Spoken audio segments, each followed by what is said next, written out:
নমস্কার, আমার ছোট্ট নিবেদন সুকুমার রায়ের লেখা গোপ চুরি। হেড অফিসের বড় বাবু লোকটি বড় শান্ত, তার যেমন মাথায় ব্যামো কেউ কখনো জানতো। দিব্যি ছিলেন খোশ মেজাজে, চেয়ার খানি চেপে একলা বসে ঝিমঝিমিয়ে হঠাৎ গেলেন খেপে। আজকে উঠে হাত পা ছুড়ে চোখটি করে গোল, হঠাৎ বলেন গেলুম গেলুম আমায় ধরে তোল। তাই শুনে কেউ বদ্যি ডাকে, কেউ বা হাঁকে পুলিশ, কেউ বা বলে কামড়ে দেবে সাবধানে দে তুলিস। ব্যস্ত সবাই এদিক ওদিক করছে ঘোরাঘুরি, বাবু হাঁকেন ওরে আমার গোপ গিয়েছে চুরি। গোপ হারানো আজব কথা, তাও কি হয় সত্যি? গোপ জোড়া তো তেমনি আছে, কমেনি এক রত্তি।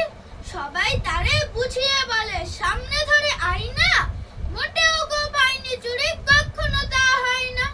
রেগে আগুন তেলে বেগুন তেড়ে বলেন তিনি, কারো কথায় ধার ধারি না, সব বেটাকে চিনি। তোমরা ঝাঁটা খ্যাংরা ঝাঁটা বিচ্ছিরি আর ময়লা, এমন গোপ তো রাখতো জানি শ্যাম বাবুদের গয়লা।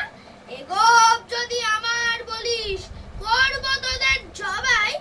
এই না বলে জরিমানা বললেন তিনি সবাই। ভীষণ রেগে বিষম খেয়ে দিলেন লিখে খাতায়, কাউকে বেশি লাই দিতে নেই, সবাই চড়ে মাথায়। অফিসের এই বাদরগুলো মাথায় খালি গোবর, গোপ জোড়া যে কোথায় গেল কেউ রাখে না খবর।